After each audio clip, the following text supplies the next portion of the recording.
बिस्मिल्लाहिर्रहमानिर्रहीम अस्सलाम वालेकुम नाजरीन की हाल है तुहाडा ठीक ठाक हो लगता है सारे वधिया हो ते रब सोना सारिਆਂ ਨੂੰ सलामत रखे ते माशाअल्लाह जी माशाअल्लाह ਤੁਹਾਡੀਆਂ ढेर ਸਾਰੀਆਂ ਮੁਹੱਬਤਾਂ ਦਾ पता ਚੱਲਦਾ ਪਿਆ ਤੇ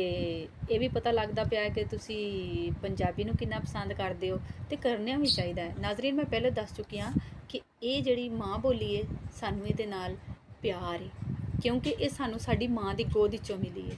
ਤੇ ਹਰ ਇੱਕ ਨੂੰ ਜਿਹੜਾ ਹੈ ਆਪਣੀ ਪੰਜਾਬੀ ਮਾਂ ਬੋਲੀ ਜ਼ਬਾਨ ਦੇ ਨਾਲ ਪਿਆਰ ਮੁਹੱਬਤ ਕਰਨਾ ਚਾਹੀਦਾ ਹੈ ਔਰ ਮਾਸ਼ਾਅੱਲਾ ਮੇਰੇ ਪਾਕਿਸਤਾਨ ਦੇ ਵਿੱਚ ਬਹੁਤ ਸਾਰੇ ਐਸੇ ਸ਼ੋਰਾ ਕਰਾਮ ਨੇ ਜਿਹੜੇ ਮਾਂ ਬੋਲੀ 'ਤੇ ਬੜਾ ਢੇਰ ਸਾਰਾ ਕੰਮ ਕਰਦੇ ਪਏ ਨੇ ਤੇ ਮੇਰੀ ਵੀ ਕੋਈ ਇੱਕ ਛੋਟੀ ਜਿਹੀ ਕਾਵਿਸ਼ ਹੈ ਕਿ ਮੈਂ ਇਹਦੇ 'ਤੇ ਕੁਝ ਕਰ ਸਕਾਂ ਆਪਣੀ ਮਾਂ ਬੋਲੀ ਵਾਸਤੇ ਕੁਝ ਕਰ ਸਕਾਂ ਤੇ ਰੱਬ ਸੋਹਣਾ ਸਾਰਿਆਂ ਦੀਆਂ ਹਿੰਮਤਾਂ ਬੁਲੰਦ ਰੱਖੇ ਤੇ ਮੈਨੂੰ ਵੀ ਹਿੰਮਤ ਦੇਵੇ ਮੈਂ ਵੀ ਆਪਣੀ ਮਾਂ ਬੋਲੀ 'ਤੇ ਕੰਮ ਕਰਾਂ ਤੇ ਤੁਸੀਂ ਢੇਰ ਸਾਰੇ ਕਮੈਂਟ ਕਰਨੇ ਨੇ ਲਾਈਕ ਕਰਨਾ ਸ਼ੇਅਰ ਕਰਨਾ ਹੈ ਤਮੰਨਾ ਦਾ ਚੈਨਲ ਨਹੀਂ ਤੁਹਾਡਾ ਆਪਣਾ ਚੈਨਲ ਹੈ YouTube ਚੈਨਲ ਤਮੰਨਾ ਫਿਸ਼ਨ ਚੈਨਲ ਠੀਕ ਹੈ ਤੇ ਤੁਸੀਂ ਇਹਨੂੰ ਲਾਈਕ ਕਰਨਾ ਸ਼ੇਅਰ ਕਰਨਾ ਹੈ ਔਰ ਆਪਣੇ ਪਿਆਰ ਦਾ ਇਜ਼ਹਾਰ ਵੀ ਕਰਨਾ ਹੈ ਕਿ ਕਿੰਨਾ ਤੁਹਾਨੂੰ ਮਾਂ ਬੋਲੀ ਦੇ ਨਾਲ ਪਿਆਰ ਹੈ ਔਰ ਤਮੰਨਾ ਦੀ ਸ਼ਾਇਰੀ ਕਿੰਨੀ ਵਧੀਆ ਲੱਗਦੀ ਹੈ ਇਹ ਤੁਸੀਂ ਮੈਨੂੰ ਕਮੈਂਟ ਦੇ ਰਾਹੀਂ ਦੱਸੋਗੇ ਠੀਕ ਹੈ ਤੇ ਹੁਣ ਅਸੀਂ ਅਗਲੀ ਗਜ਼ਲ ਜਿਹੜੀ ਹੈ ਪੰਜਾਬੀ ਦੀ ਉਹ ਪੜਾਂਗੇ ਔਰ ਆਪਣੇ ਨਾਜ਼ਰੀਨ ਲਈ ਮੈਂ ਇੱਕ ਅੱਛੀ ਜੀ ਗਜ਼ਲ ਜਿਹੜੀ ਮੈਨੂੰ ਤਾਂ ਖੈਰ ਬੜੀ ਪਸੰਦ ਹੈ ਤੁਹਾਡੇ ਕਮੈਂਟ ਦੇ ਰਾਹੀਂ ਪਤਾ ਚੱਲੇਗਾ ਕਿ ਤੁਸੀਂ ਕਿੰਨਾ ਇਹਨੂੰ ਪਸੰਦ ਕੀਤਾ ਜਾਂ ਕਿੰਨੀ ਤੁਹਾਨੂੰ ਚੰਗੀ ਲੱਗੀ ਤੂੰ ਗੈਰਾਂ ਕੋਲ ਜਾਵੇਂ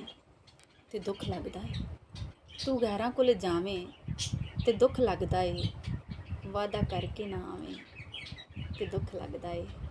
ਤੂੰ ਗੈਰਾਂ ਕੋਲ ਜਾਵੇਂ ਤੇ ਦੁੱਖ ਲੱਗਦਾ ਏ ਵਾਅਦਾ ਕਰਕੇ ਨਾ ਆਵੇਂ ਤੇ ਦੁੱਖ ਲੱਗਦਾ ਏ ਅਸੀਂ ਜੀ ਕਰੀਏ ਤੇਰੇ ਅੱਗੇ ਪਿੱਛੇ ਅਸੀਂ ਜੀ ਕਰੀਏ ਤੇਰੇ ਅੱਗੇ ਪਿੱਛੇ ਤੇ ਤੂੰ ਫਿਰ ਵੀ ਨਾ ਬੁਲਾਵੇਂ ਦੁੱਖ ਲੱਗਦਾ ਏ ਅਸੀਂ ਤੱਕੀਏ ਤਰਸੀਆਂ ਨਿਗਾਹਾਂ ਲੈ ਕੇ ਅਸੀਂ ਤੱਕੀਏ ਤਰਸੀਆਂ ਨਿਗਾਹਾਂ ਲੈ ਕੇ ਤੇ ਤੂੰ ਝਾਤੀ ਨਾ ਪਾਵੇਂ ਤੇ ਦੁੱਖ ਲੱਗਦਾ ਏ ਦੁੱਖ ਅੱਗੇ ਹੀ ਹਜ਼ਾਰਾਂ ਨੇ ਸੱਜਣਾ ਵੇ ਦੁੱਖ ਅੱਗੇ ਹੀ ਹਜ਼ਾਰਾਂ ਨੇ ਸੱਜਣਾ ਵੇ ਉੱਤੋਂ ਤੂੰ ਵੀ ਸਤਾਵੇਂ ਤੇ ਦੁੱਖ ਲੱਗਦਾ ਏ ਤੂੰ ਗੈਰਾਂ ਕੋਲ ਜਾਵੇਂ ਤੇ ਦੁੱਖ ਲੱਗਦਾ ਏ ਵਾਅਦਾ ਕਰਕੇ ਨਾ ਆਵੇਂ ਤੇ ਦੁੱਖ ਲੱਗਦਾ ਏ ਲੋ ਜੀ ਐਸੀ ਤਮੰਨਾ ਦੀ ਅੱਜ ਦੀ ਸ਼ਾਇਰੀ ਤੇ ਦੁਆਵਾਂ ਵਿੱਚ ਯਾਦ ਰੱਖਿਓ ਰੱਬ ਰੱਖ